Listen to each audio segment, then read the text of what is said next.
chers amis, viens ensemble à notre Maître Jésus, à nos guides spirituels et nos bienfaiteurs.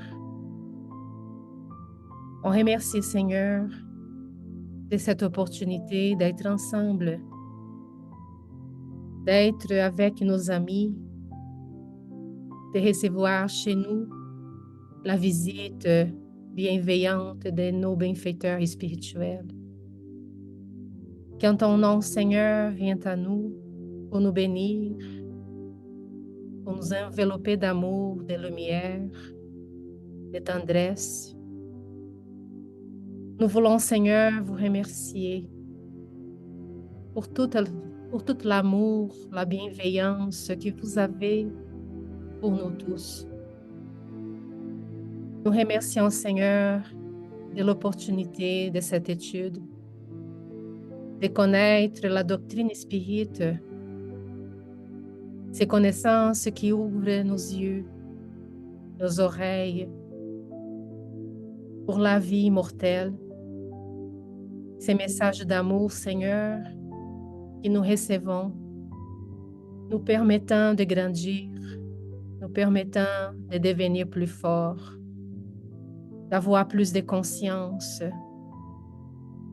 d'avoir, Seigneur, la possibilité de transformer notre vie et transformer notre façon d'agir dans le monde. Nous voulons, Seigneur, vous remercier de tout notre cœur, parce que c'est pour nous un honneur d'être ici, d'avoir la bénédiction de connaître les vérités et de commencer à marcher sur les chemins qui nous amènent à la lumière, à la santé spirituelle. Restez avec nous, Seigneur, chers amis spirituels.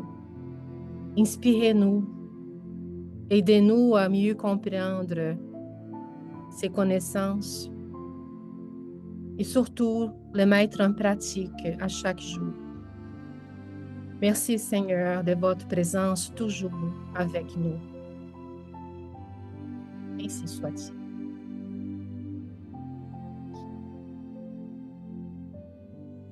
Merci, Giovanna. Merci à tous. Bienvenue à notre étude d'aujourd'hui.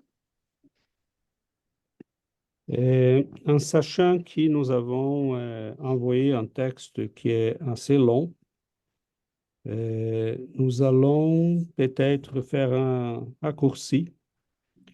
J'ai préparé, parce qu'on devrait lire le texte et après les commenter, mais on va faire comme un mélange des deux. Je vous présente un résumé quand même.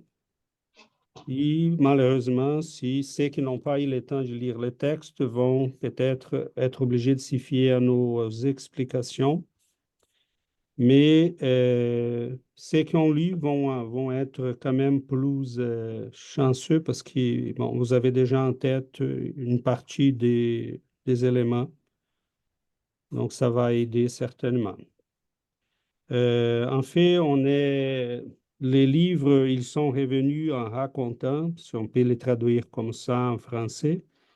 C'est un livre qui a été publié avec 12 chapitres, ce sont 12 messages des esprits qui se sont désincarnés dans des différentes situations, dans des différentes conditions, majoritairement des jeunes garçons ou filles, même des enfants.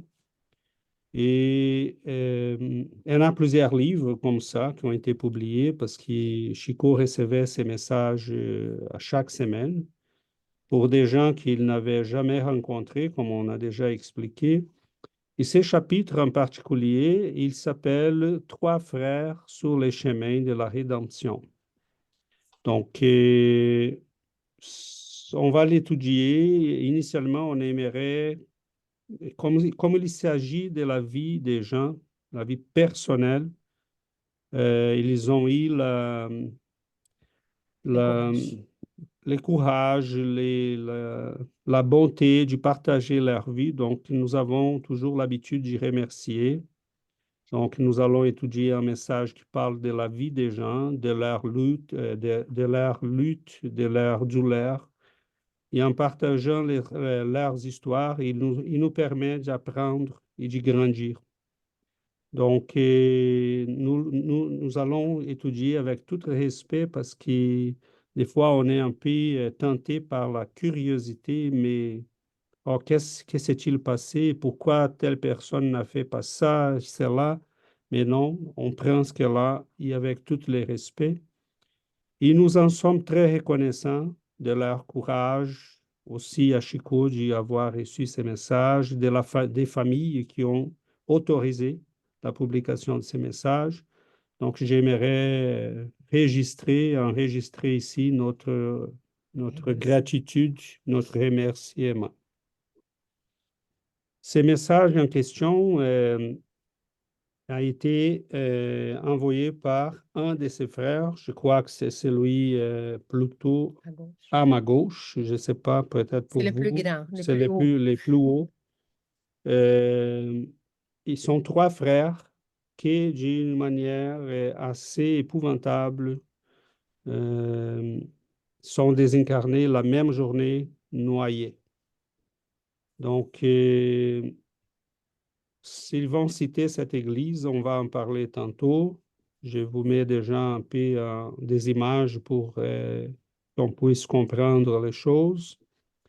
Et Giovanna va nous aider, elle va lire les textes pour nous. Donc ici, nous avons trois frères sur le chemin de la rédemption. On Donc, y va. ici, il explique un peu ce qui s'est passé avec ses trois frères. Donc, l'événement a eu lieu le 4 décembre de 1961. Ça s'est passé 23 ans avant que ces frères, ces garçons-là avaient envoyé les messages par Chico Xavier. Les parents sont nommés Alberto et Angelica, donc, on l'appelait Angelina Fortunato. Comment s'est passé cet événement? Donc, ils étaient en visite, la psychographie, c'était à Uberaba en 1982.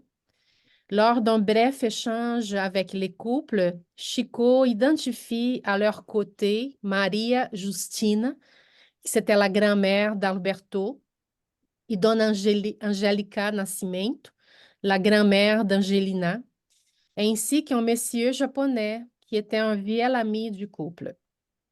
Lorsque l'accident s'est produit dans une ferme au Brésil, le 4 décembre de 1961, il n'avait aucun adulte près de la piscine.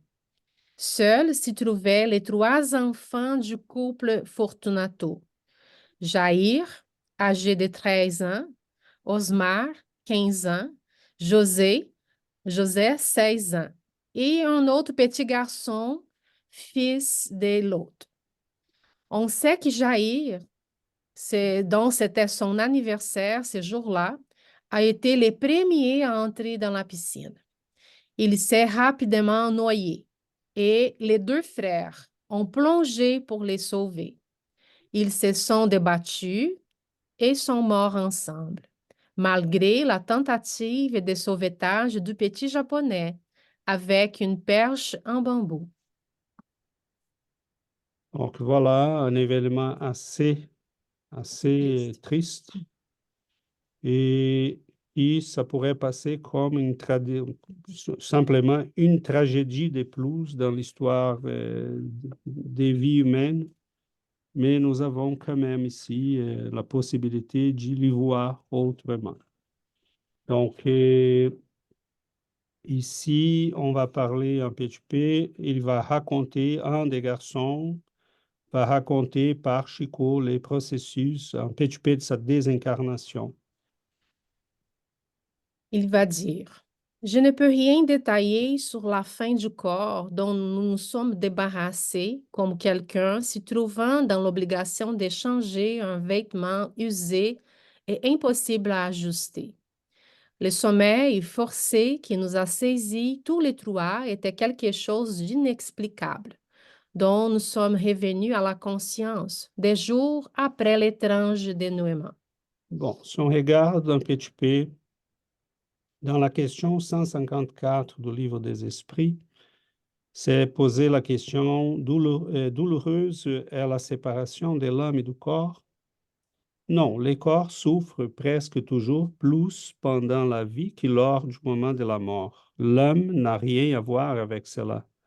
Les souffrances parfois éprouvées au moment de la mort sont une joie pour l'esprit, qui voit arriver la fin de son exil.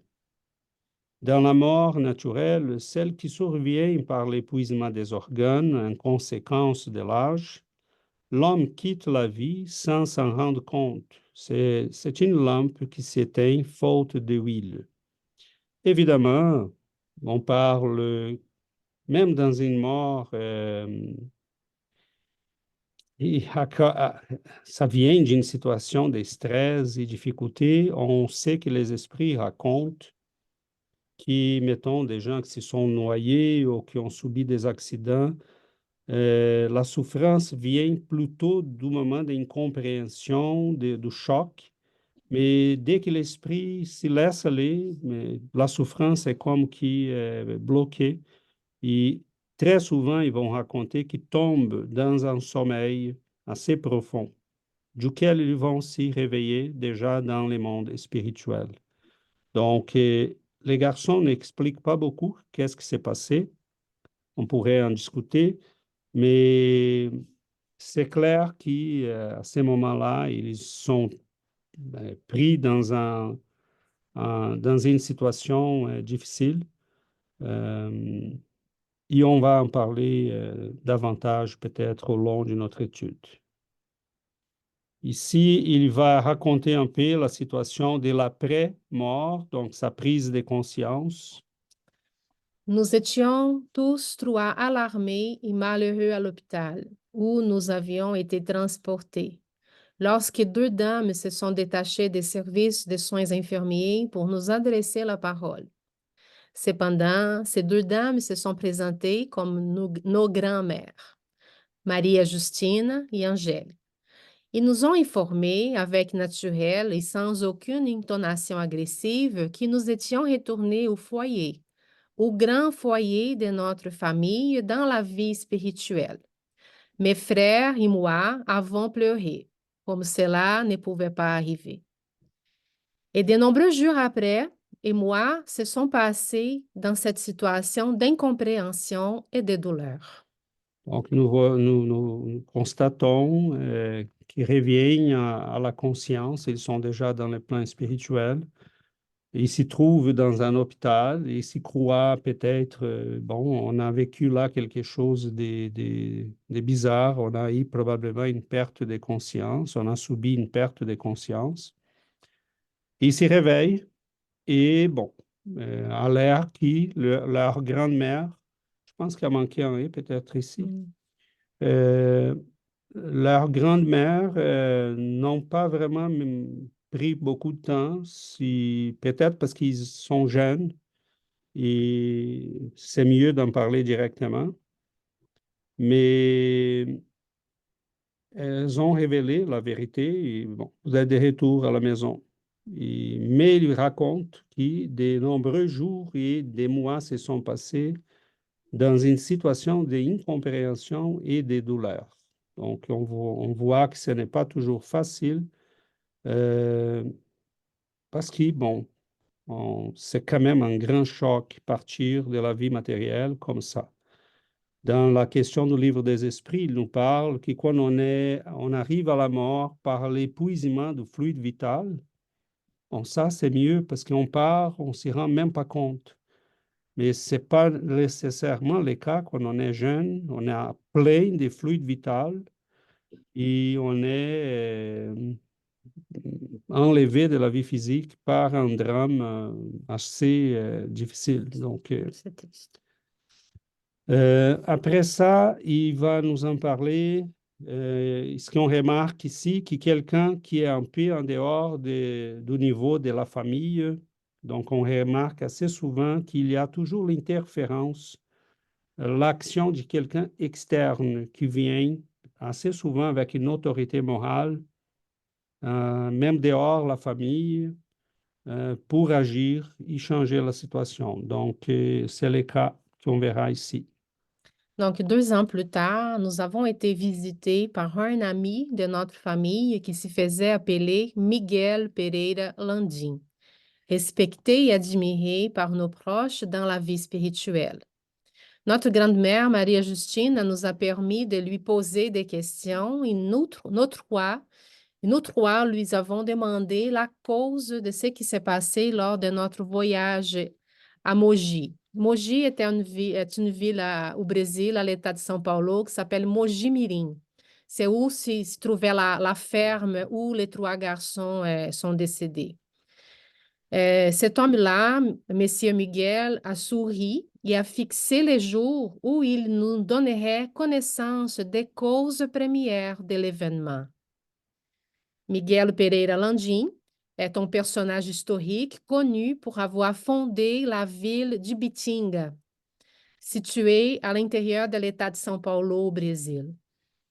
Donc, on voit là qu'ils ont été visités par un ami de la famille. Bon, ils ne savaient pas c'était qui. Ils habitaient déjà, ça faisait pas très longtemps, à Ibitinga.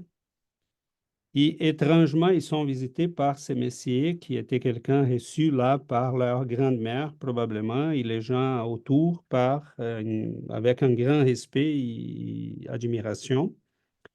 Mais c'est lui qui va dire, bon, mais vous pouvez me poser des questions, mais je vous réponds ça au bon moment. Donc, il y a fixé le moment où il lui donnerait connaissance à ses enfants des causes qui ont produit ces tragiques événements.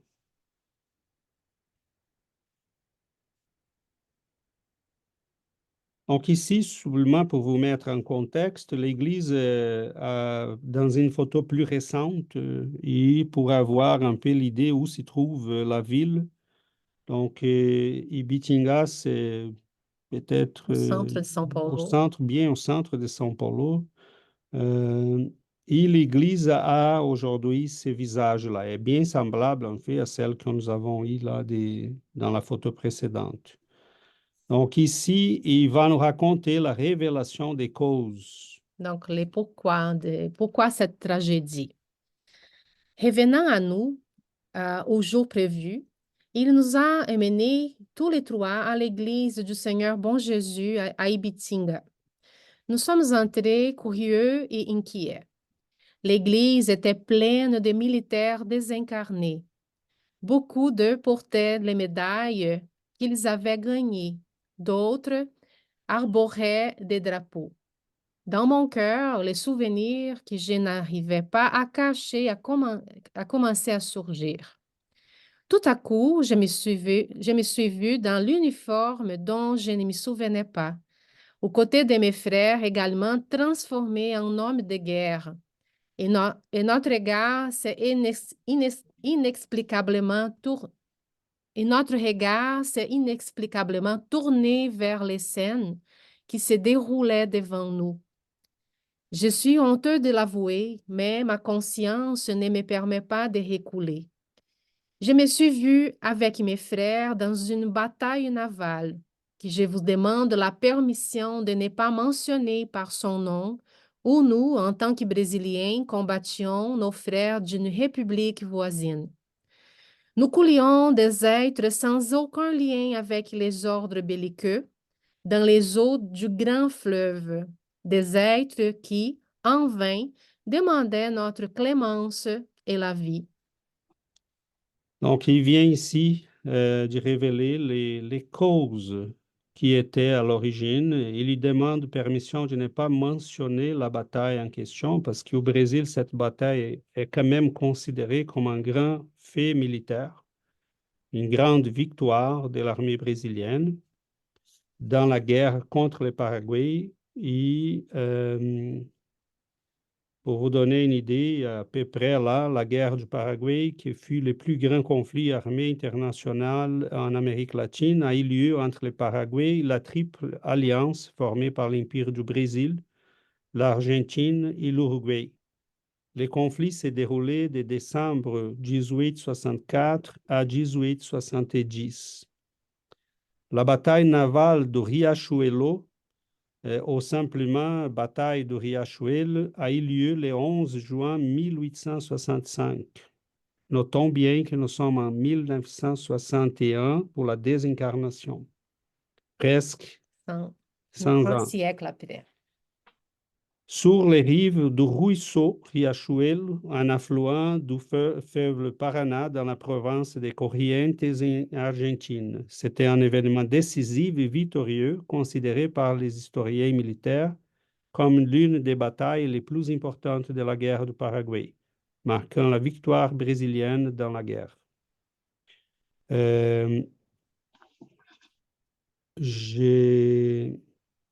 On voit qu'on peut parler des gens dans un combat et on va trouver des gens qui vont sortir comme des héros, comme des grands sauveteurs des faibles et des démunis, mais des gens qui vont à ce moment-là aussi exprimer malheureusement, s'ils vont laisser prendre par la haine et par la rage qui peut amener les gens à faire des choses qu'ils ne feraient pas dans une autre situation.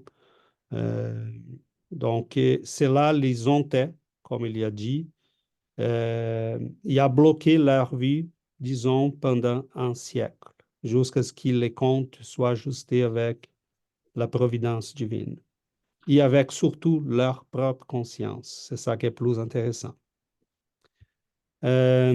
Donc là, il va nous en parler. On va parler un petit peu de réincarnation et karma en utilisant leurs paroles. Lorsque nous sommes tombés dans l'eau, dans les eaux de la piscine, de la grande piscine, Osmar, Jair et moi étions guidés par les desseins du Seigneur pour réparer les passés qui nous tourmentaient. Cependant, chers parents, ça c'est un autre morceau de la Sont plusieurs lettre. morceaux.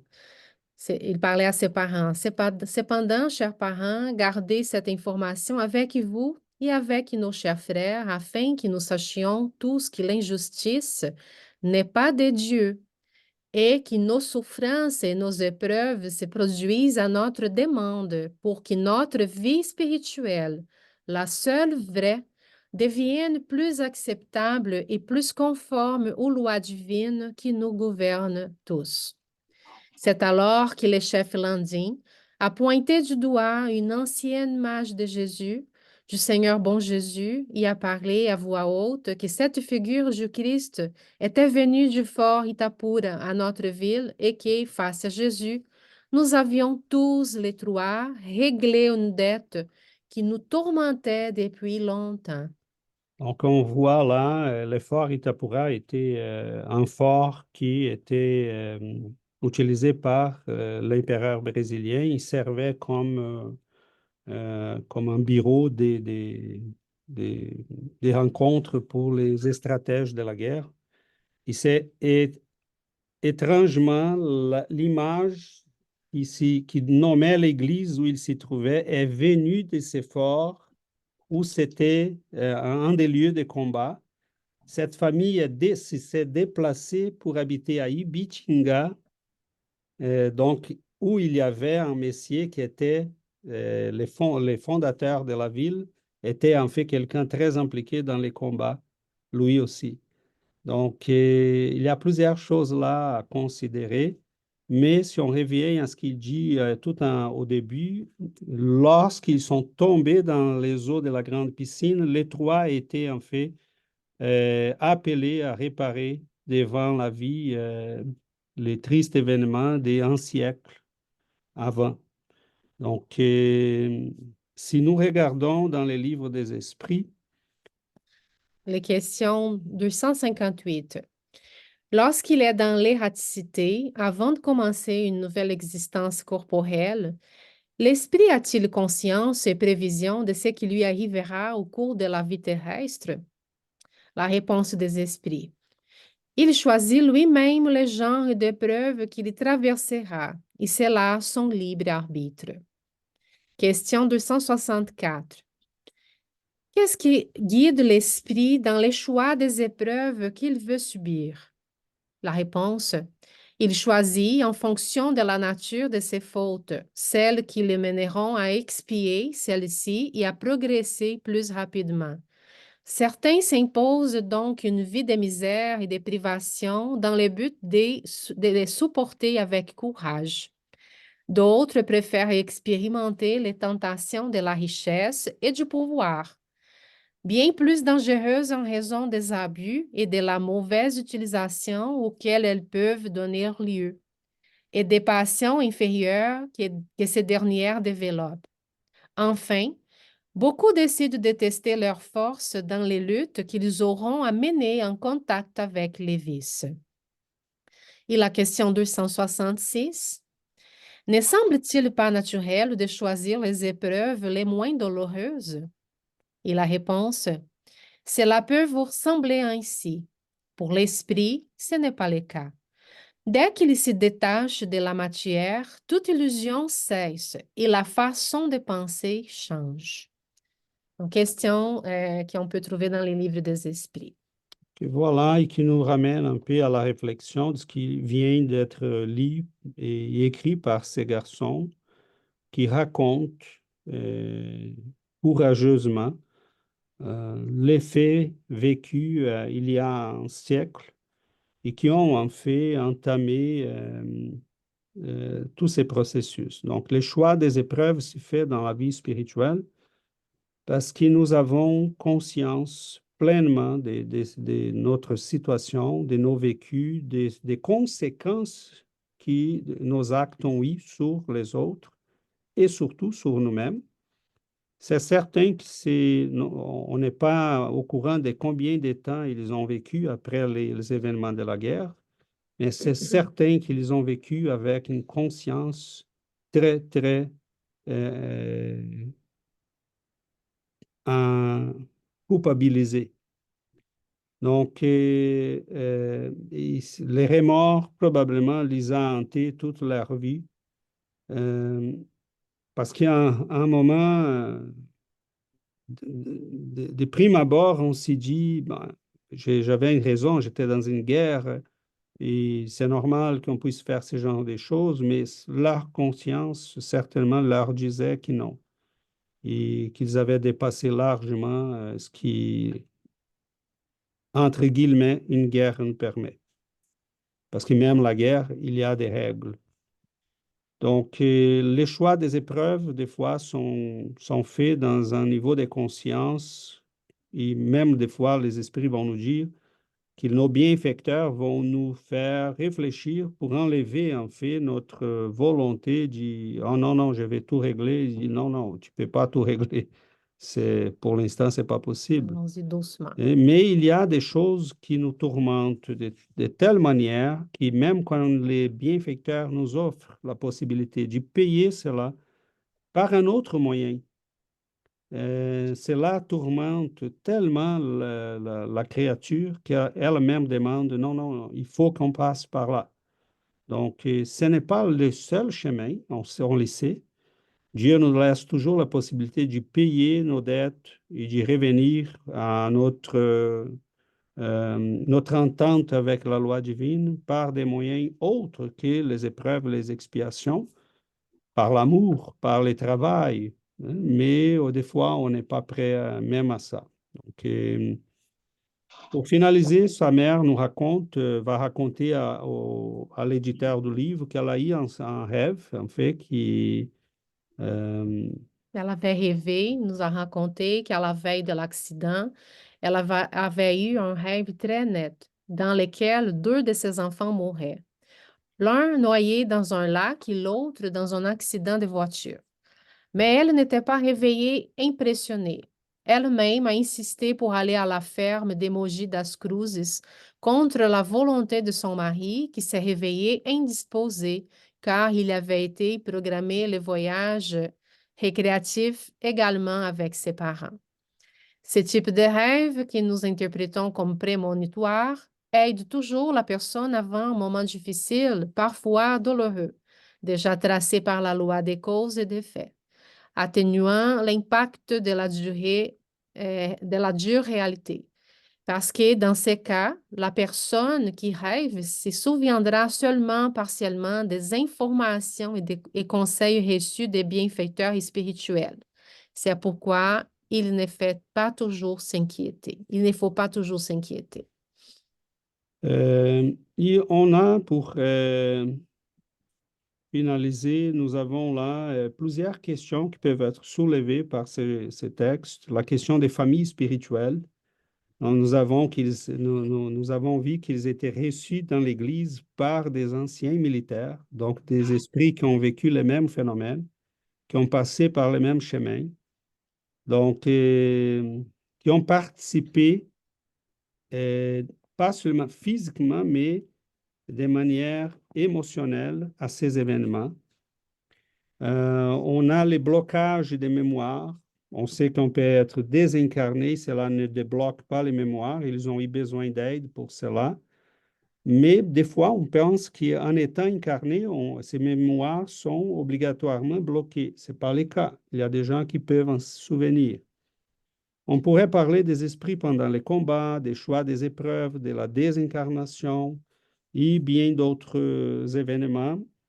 On souligne ici aussi qu'il y a eu des petites choses à côté, comme l'identification du Messie japonais, parce qu'il a subi un choc émotionnel terrible avec la mort des trois garçons.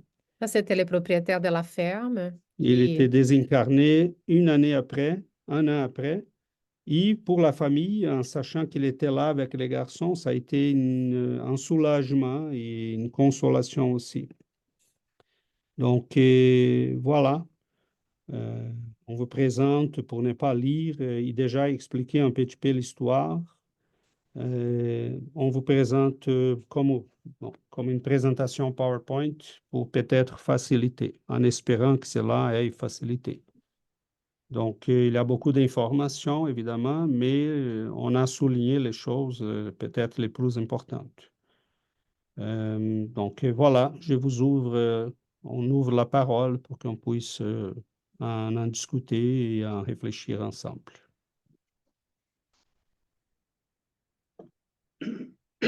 Oui, Yuri? Je sais pas si Dominique voulait parler, non? Je parle, non? Euh, bon, en fait, une des parties du texte qui a attiré beaucoup mon attention, et c'est quand lui, je vais le lire ici. Quand il dit, chers parents, gardez cette information avec vous, avec nos frères, afin que nous sachions tous que l'injustice n'est pas de Dieu et que nos souffrances et nos épreuves se produisent à notre demande. Hein? Je pensais beaucoup à ça parce que nous, les spirites, nous connaissons les attributs de Dieu et nous savons qu'il est infiniment bon et qu'il est infiniment juste. Hein, et ce que normalement nous croyons que c'est une injustice ici à la terre, normalement c'est le résultat de notre ignorance, non? C'est le résultat de nos imperfections, de nos choix, de nos mauvais choix qu'on a fait. Et c'est jamais la volonté, ce n'est pas la volonté divine. Donc c'est nous qui provoquons tout ce que nous croyons des fois que c'est une injustice, c'est finalement c'est nous, c'est pas Dieu, c'est une conséquence de nos actes, c'est une conséquence de nos choix erronés qu'on a fait. Alors, je trouvais ça, quand il dit sachez que c'est important que nous sachions que c'est pas une justice divine, ce n'est pas Dieu qui nous a amenés à cette tragédie-là, mais c'est nous. Et comme tu as parlé, c'est ça, des choix, des épreuves. Et pour nous, ici, du point de vue matériel, perdre trois enfants en même temps, c'est une tragédie, c'est-à-dire sans limite, là, tu sais. Mais pour le point de vue de l'esprit, pour les autres, même qui n'ont pas compris au moment de la désincarnation, puis tout ce temps-là, qui ont eu une incompréhension de douleur, à la fin, et quand il dit qu'ils sont pleurés, qu'ils ne savaient pas si c'était entre joie puis, et douleur, mais à la fin, ils ont compris que ils ont réacheté hein, leur dette. finalement, ils sont arrivés à cette quitte avec la loi divine, avec la loi des causes et effets. Alors, pour nous, c'est une malédiction, mais pour eux, c'est une bénédiction parce que finalement, ils ont racheté leur karma. Alors, j'ai trouvé cette phrase magnifique. Puis quand il dit ne pas garder l'information, tu sais, gardez-le pour vous, pour que vous sachiez que la vie continue, puis que Dieu est juste, et aussi pour nos frères. Donc, nous, les esprits, on a cette connaissance et c'est à partager. Hein, nous connaissons la justice divine, nous connaissons le rôle de ces preuves pour notre évolution. Et bon, et nous connaissons aussi que la vie spirituelle, c'est notre vraie vie. Et pour nous, c'est un devoir de partager ces informations. Merci. Merci beaucoup, Yuri. Et Dominique. Dominique? Oui, est-ce que vous m'entendez? Ok. Ben, merci, bonjour à tous les amis. Et Yuri, c'est incroyable parce que tu as lu dans mes pensées, je voulais appuyer sur la touche, lever la main. Bon, c'était un petit bémol.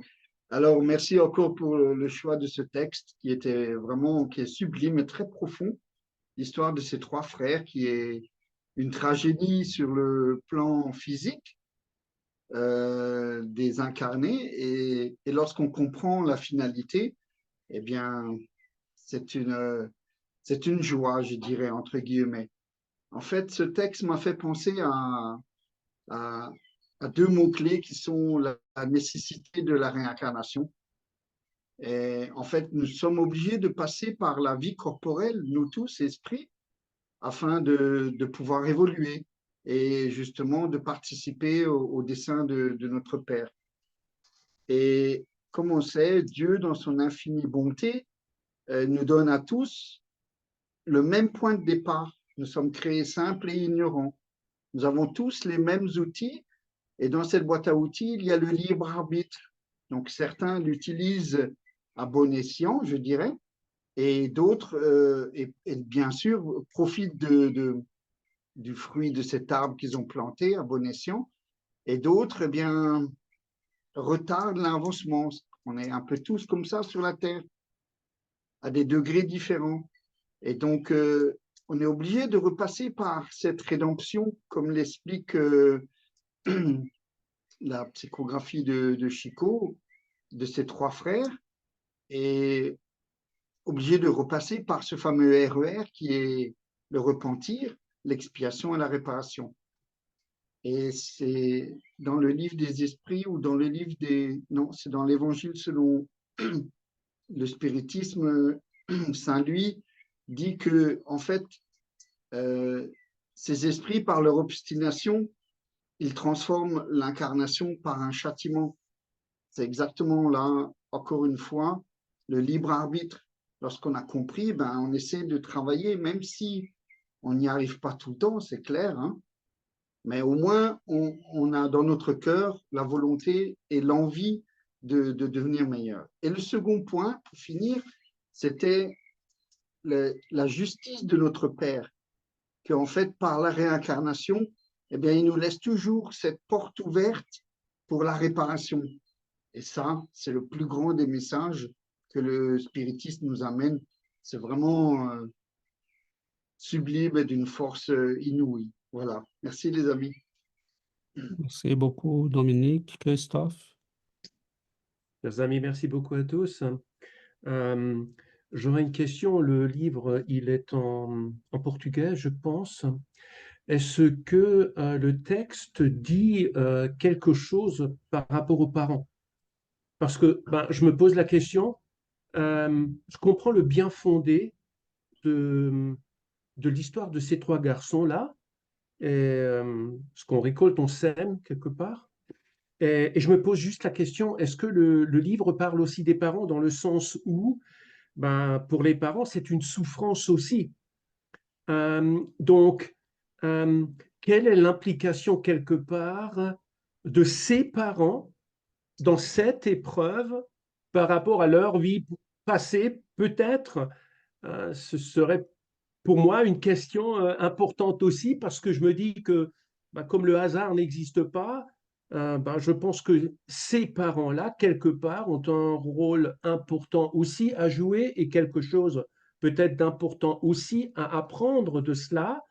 Mais quel est le lien en fin de compte? Pourquoi eux? Pourquoi pas quelqu'un d'autre? Et pourquoi passer par cette épreuve aussi pour les parents, quoi? Enfin voilà, peut-être que le texte dit quelque chose. Merci beaucoup. Merci Christophe. En fait, ça, c'était quand nous avons étudié ce texte en portugais, ça a été une des questions qui a été soulevée. Et c'est certain que ses parents sont impliqués d'une manière quelconque. Le texte ne dit rien parce que malheureusement, c'est toujours des textes ils vont au essentiel. C'est trois garçons qui voulaient consoler leurs parents et expliquer le pourquoi de tout ça. Mais c'est certain qu'on est impliqué. Je donne un exemple. Ils étaient impliqués. Euh, je me rappelle une histoire que je lis d'un Messier qui était réincarné pour payer quelques événements qu'il a aussi vécu dans une guerre. Il a ravagé un petit village et il l'a fait théoriquement, on dit c'est lui qui a fait, mais son épouse détestait ces gens-là. Et à chaque fois qu'elle lui en parlait, elle disait, si un jour tu rentres là, tu les tues tous. Et elle insistait, elle répétait. Elle était impliquée. Elle a dû renaître avec lui. Donc, supposons que les parents de ces garçons étaient leurs parents, mettons, à ce moment-là, ou étaient des copains et des amis de guerre qui disaient, non, non, on va le faire, on va le faire, on va le faire. Et qui peut-être même étaient eux qui les ont convaincus qu'ils devraient le faire par des conversations qu'ils ont eues avant. Donc, c'est certain qu'ils étaient impliqués. Mais ça se peut aussi que ce sont des gens qui étaient impliqués dans d'autres événements et qui en profitaient de ces moments pour payer eux aussi des épreuves qui des fois n'avaient rien à voir avec la guerre du Paraguay, mais qui avaient à voir avec d'autres événements. Mettons dans des événements dans lesquels ils ont enlevé la vie des enfants d'autres parents. Et à ces moments-là, bon, j'ai besoin de vivre cette perte. Vous avez besoin de vivre, de payer cet événement. Bon, on pourrait peut-être travailler ensemble. Donc, pour donner un exemple, ok? Mais comme tu as dit, il n'y a pas de hasard ici. Pour un événement de ces proportions, comme Yuri a signalé, si on les regarde d'un point de vue seulement humain, c'est une tragédie.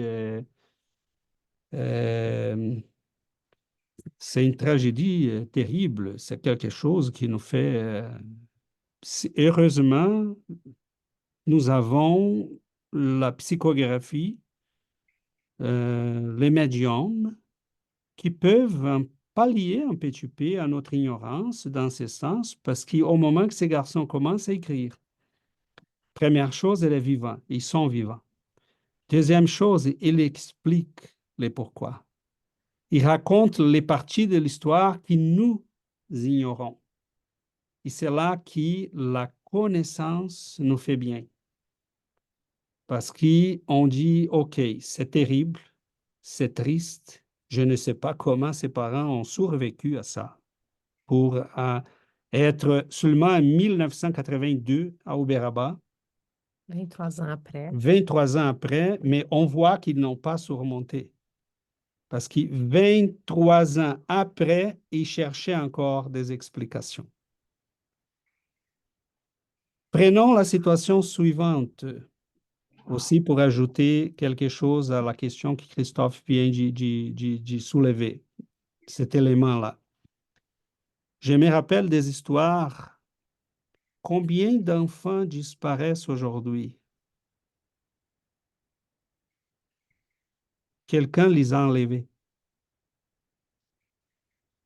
Demain, tu as 3 enfants qui sont enlevés et tu ne sais pas pourquoi, comment. Hein, tu vas chercher des explications comme les parents qui perdent leurs enfants aujourd'hui vont passer toute une vie, des fois, à chercher qu'est-ce qui s'est-il passé avec mon enfant. Donc, c'est un monde où on pourrait, par l'amour, éviter tout ça, par la compassion, par la bonté.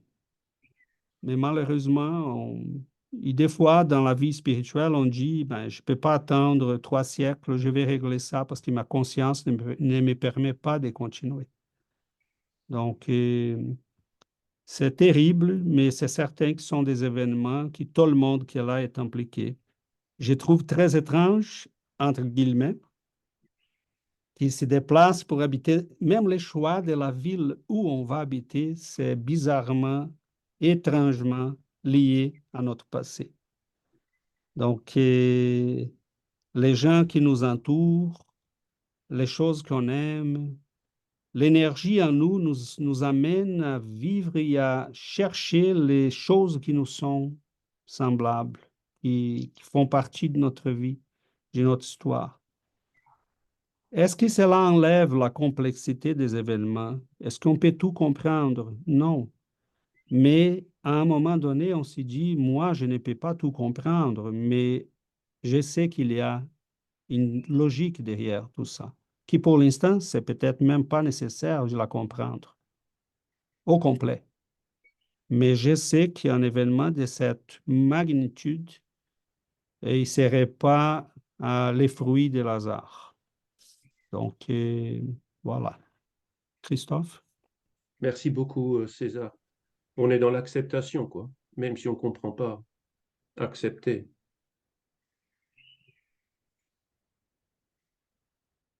Oui, tout à fait. Et surtout l'acceptation qui vient, euh, parce que l'accepter sans rien savoir, c'est vraiment pour les zéros. Hein, c'est pour les gens qui sont, c'est dire non, je crois en Dieu, personne n'a besoin de m'expliquer quoi que ce soit. Mais nous, en général, on n'est pas comme ça. Et moi, je me mets à la peau, dans la peau de ses parents et j'ai dit, mon Dieu, que j'aimerais que quelqu'un m'explique. Parce que et au moment que ce garçon écrit, je trouve très beau parce qu'il va dire à ses parents, mais voilà, c'était à notre demande. C'est vécu, et ça, c'est une autre chose qui nous amène à réfléchir. Il faut qu'on fasse attention à ce qu'on fait. C'est les appris en siècles. Et gardons, tu vas vivre ta vie jusqu'à la fin, la vie dans laquelle tu as fait ces événements. Tu dois revenir à la vie spirituelle, des fois troublé, passer des années à s'y rechercher, à s'y rétablir. Tu vas faire le bilan de tout ça avec les gens qui sont impliqués. Tu vas replanifier les retours, mais il faut qu'ils soient planifiés pour que tu puisses revenir, supposons que les parents étaient grandement impliqués dans ces événements. Il faut qu'ils viennent en premier parce que les 3 étaient leurs enfants. Donc, ça les a pris un siècle. Un moment de manque de lucidité, de se laisser emporter par nos instincts les plus primitifs. Ici, ça nous coûte des fois des siècles pour régler les choses. Donc, imaginons la personne qui a décidé de jeter une bombe atomique sur un autre pays, ou qui par la guerre ravage un autre pays. Tout ça, comme nous dit, ça coûte cher. Et ça peut coûter des siècles de à être réglé. souffrance. Je crois qu'Yuri, tu avais levé la main après Christophe, non? Non, Christophe. Donc, Christophe. Je vais revenir après avec une question. Merci. Ah, OK. Vas-y, tu peux la poser, vas-y.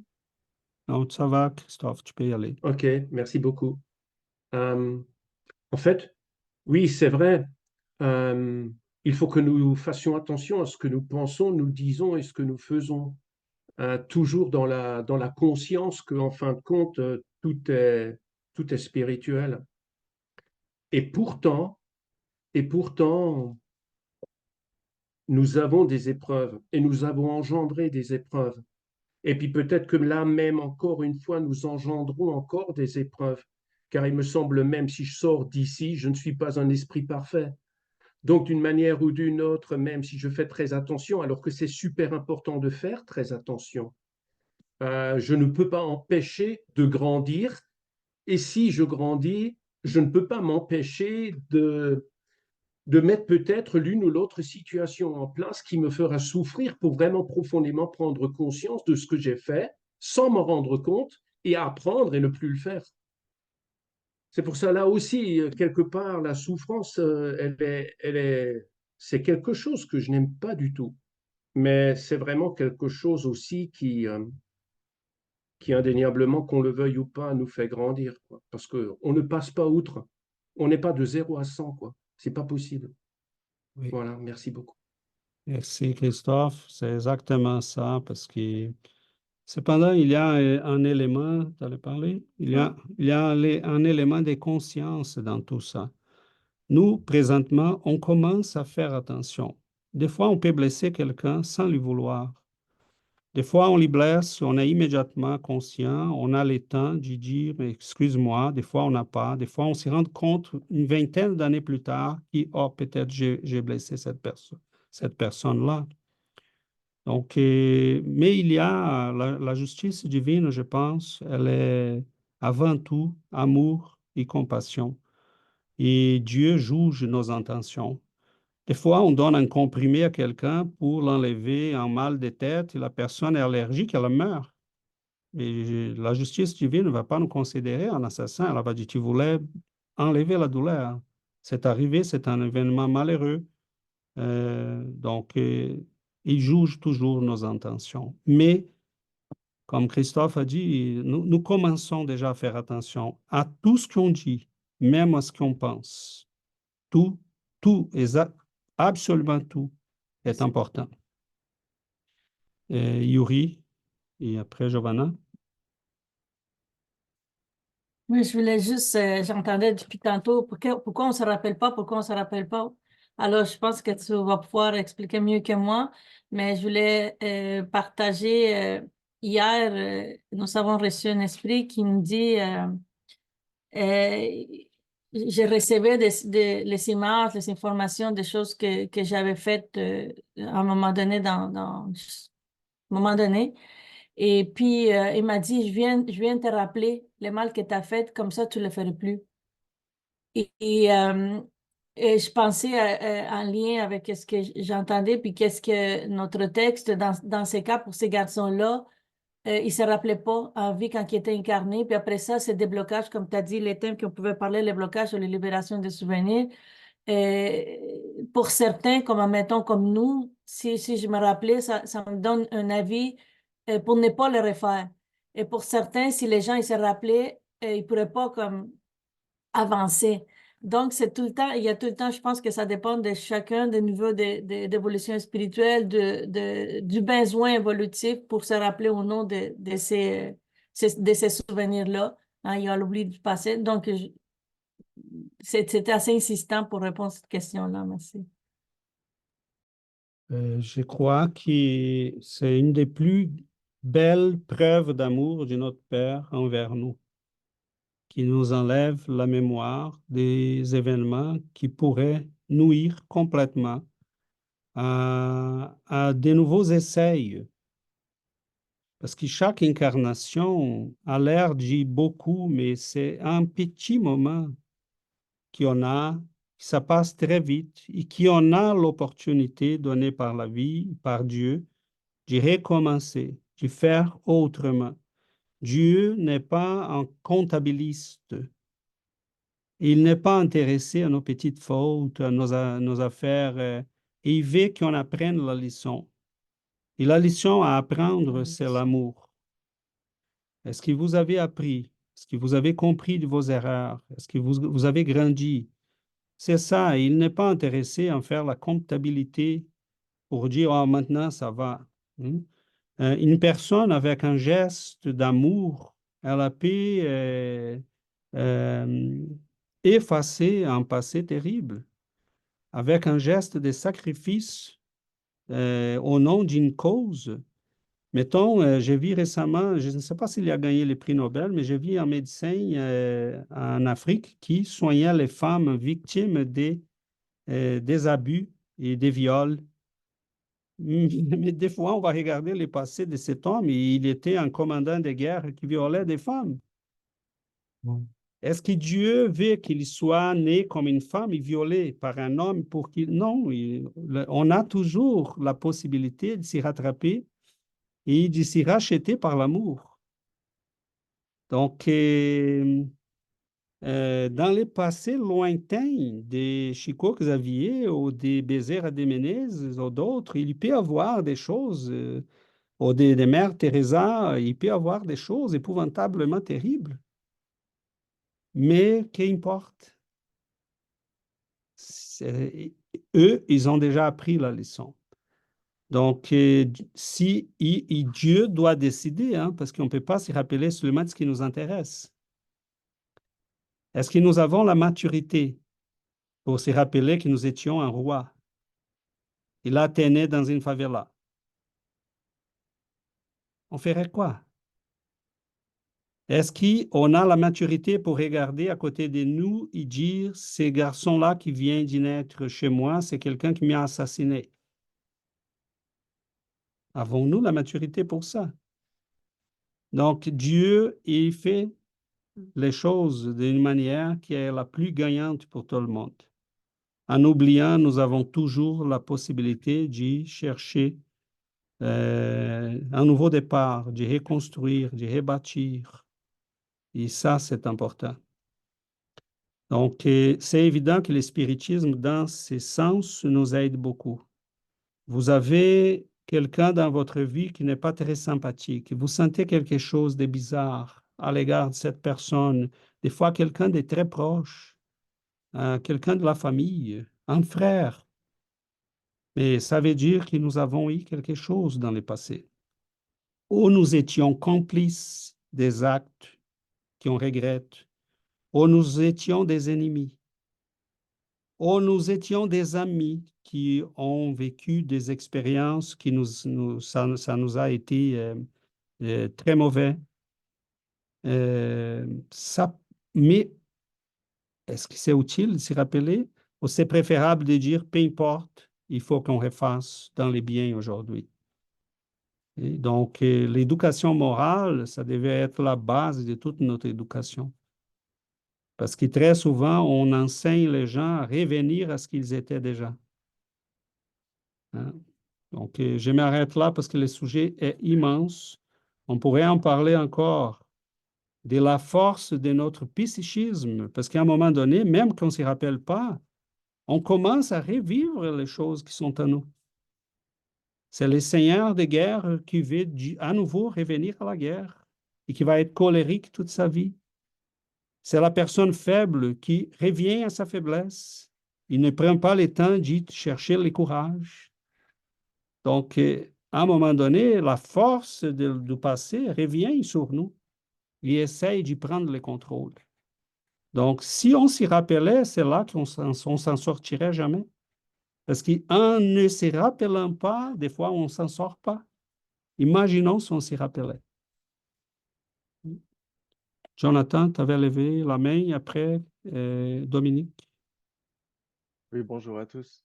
Moi, j'ai l'impression que on a une mémoire et le texte que vous avez montré aujourd'hui, il commence avec karma.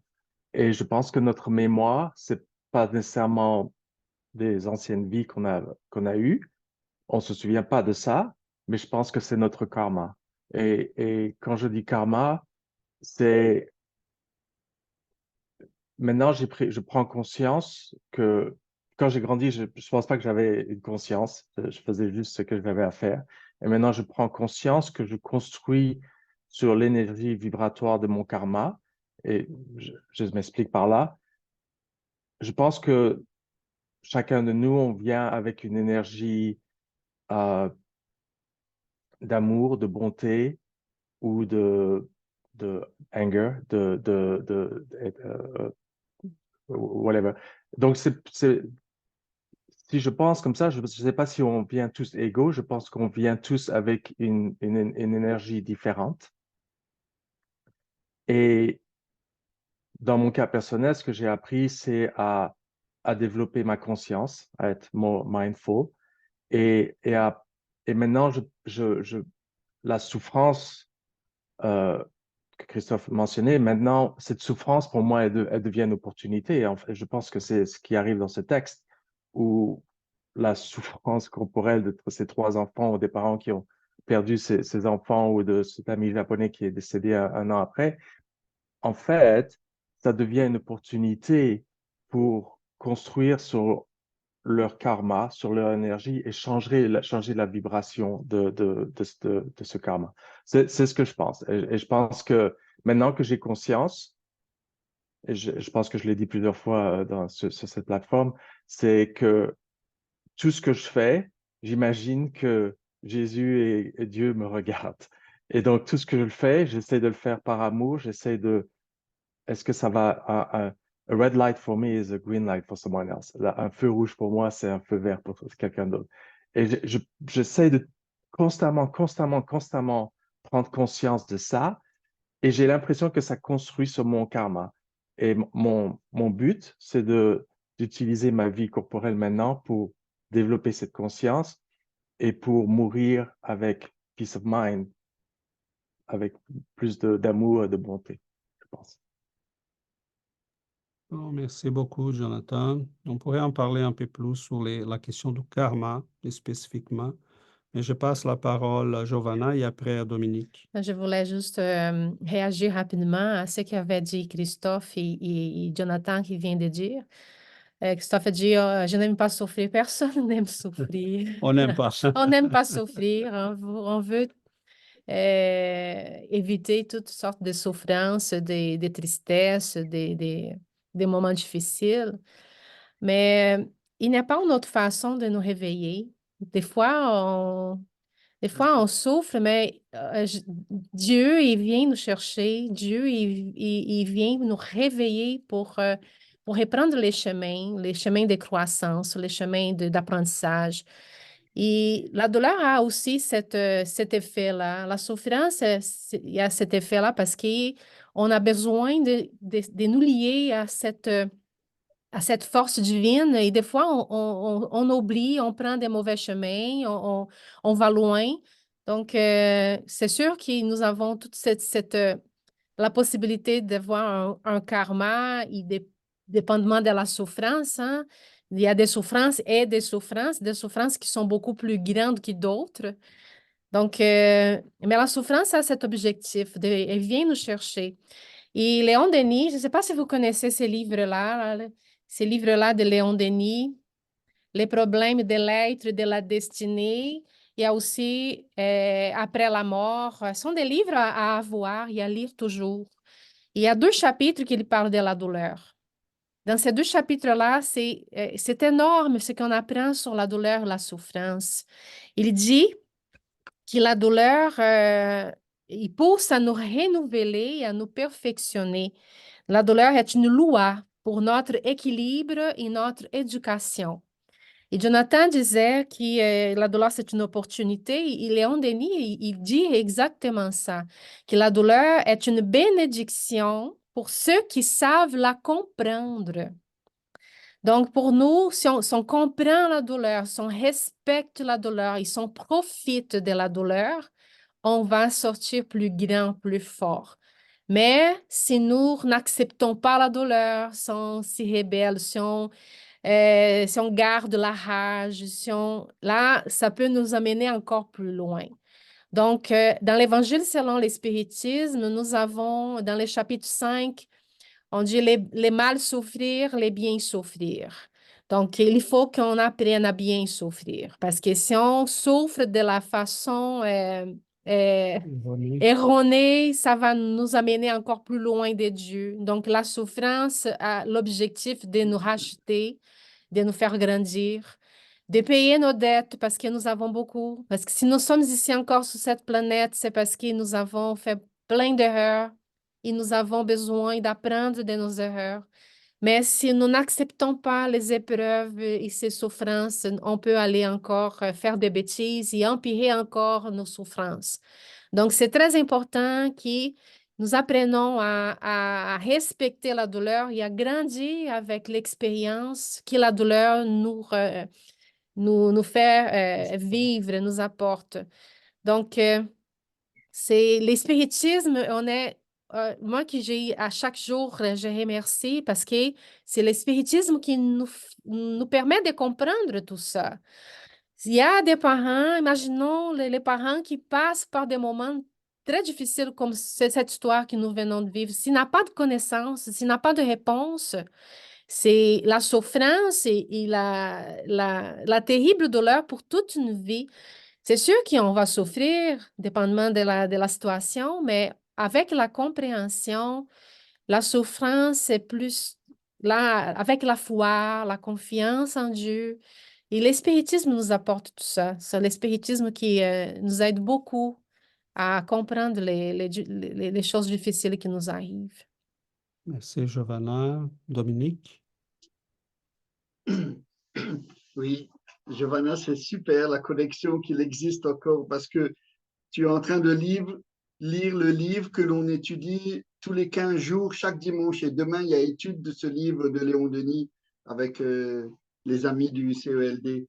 Mais oui, et ce matin, j'ai participé à une conférence sur l'orientation et les médiums pour le travail des esprits souffrants qui était formidable parce que ça m'a appris justement euh, que les 4 piliers de la souffrance qui sont justement basés sur les douleurs émotionnelles, les douleurs spirituelles, les douleurs physiques et les douleurs sociales. Et en fait, on a tendance parfois à englober tout ça dans la souffrance. Mais si on les sépare, eh bien, on peut faire un travail plus précis, plus distinct de chaque douleur qui amène ces souffrances. Et ça m'a fait penser quand César parlait et que nous étions tous invités à justement convier tous les frères et sœurs qui sont difficiles pour nous dans cette réincarnation, mais qui sont nécessaires pour nous faire travailler justement afin que l'on parte, comme Jonathan dit, clear on mind, comment on dirait ça, que l'on parte avec bonne conscience de cette incarnation, qu'on a fait le maximum pour justement ne pas avoir à nouveau des ennemis dans les prochaines réincarnations ou bien attirer ces ennemis désincarnés. Voilà, c'était une belle image en vous écoutant que j'ai eue. Bon, c'est tout ce que je voulais dire. Merci beaucoup. Merci, Dominique. Merci à tous et toutes. On avance vers la fin.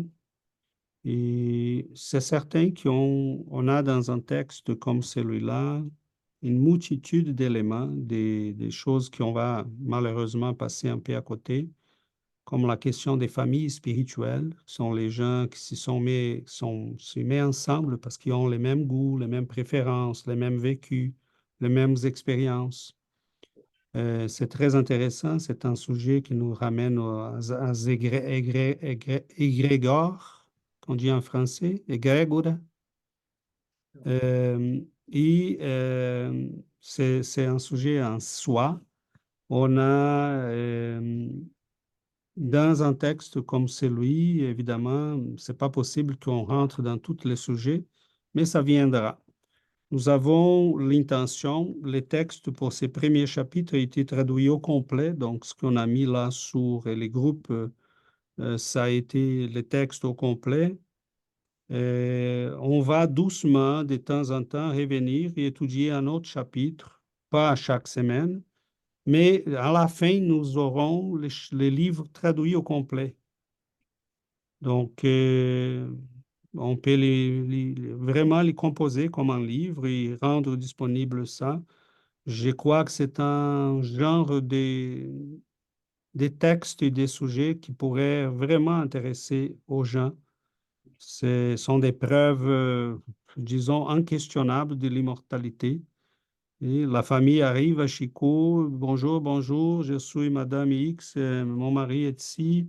Bonjour, on voulait avoir des nouvelles des gens de notre famille, hein, mais oui, je vois ici à votre côté Madame X et Madame Y. Il y a un monsieur japonais qui est ici. Bon, écoute, on a toute l'histoire. Qu'est-ce qu'il savait Chico de Ibiting? Qu'est-ce qu'il savait de Landing? Qu'est-ce qu'il savait de toute cette histoire? Donc, c'est quelque chose, ok? Et chaque message est comme ça. Donc, doucement, nous allons, Passer à travers. à chaque 2 semaines, 3 semaines, je ne sais pas, on verra selon, je crois que ça vaut la peine, parce que ce sont des très riches éléments. Et à la fin, on pourrait avoir même les livres déjà au complet, traduits, et disponibles, hein, pour que les gens Pour puissent partager. pour partager avec nos amis. Donc, pour aujourd'hui, je crois qu'on arrive à la fin. On va vous inviter donc à qu'on puisse clôturer notre séance d'études. C'est ça, je voulais juste simplement remercier Fadime pour avoir partagé l'histoire de son frère dans les chats. Donc, je veux juste dire merci Je parce que ça touche partage lire les textes et bon, On va lire après. on va les lire après. Merci.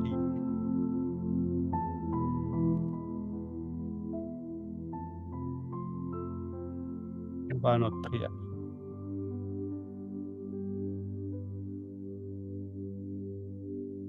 Chers amis, chers bienfaiteurs,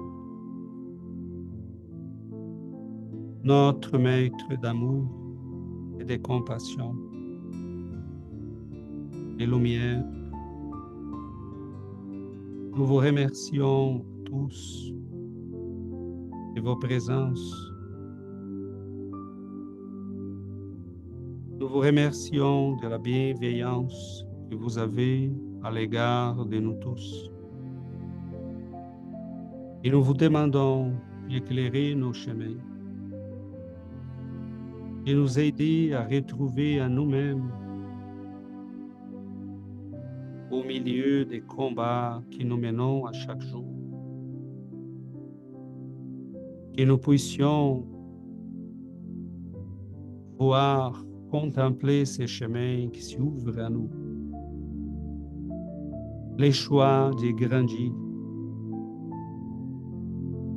les choix d'avancer.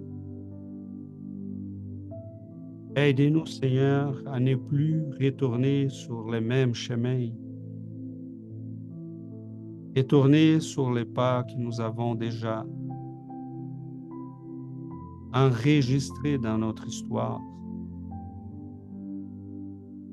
que nous puissions ouvrir de nouvelles voies, de nouveaux chemins,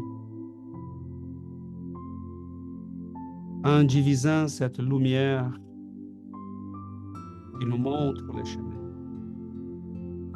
Aidez-nous, Seigneur, à avancer vers la lumière, à en profiter des combats, des difficultés, des épreuves, à extraire le maximum de croissance, compréhension, de maturité de tous les événements auxquels nous faisons face à chaque jour. Aidez-nous, Seigneur, à voir dans ces événements, dans chaque personne que nous retrouvons sur notre chemin, aidez-nous à trouver les voies de croissance. Aidez-nous, Seigneur, à ouvrir nos cœurs à l'amour, à la compassion, à la bonté. Nous prions pour nos foyers, pour nos êtres chers, pour nos amis. Nous nous rappelons, Seigneur, de ceux qui sont dans des zones de guerre. Nous prions pour eux. Pour les gens qui sont dans les hôpitaux, qui sont malades. Pour les gens qui travaillent dans ces hôpitaux. Pour nos frères et sœurs qui sont en train de se battre contre les troubles de l'âme, les angoisses, les dépressions, les obsessions. Aide-nous, Seigneur, à regarder vers le ciel. Et même dans les nuits les plus terribles, on a toujours la lumière des étoiles. Que le Seigneur nous bénisse à tous, que votre amour puisse nous donner la force, la persévérance, le courage. Restez toujours avec nous, Seigneur. Merci, cher guide, de vos présences, de votre amour. Merci à nos frères et sœurs qui viennent pour partager avec nous ces moments de réflexion et d'apprentissage. Que nous puissions tous continuer et avancer. Merci, Seigneur. Qu'ainsi soit-il.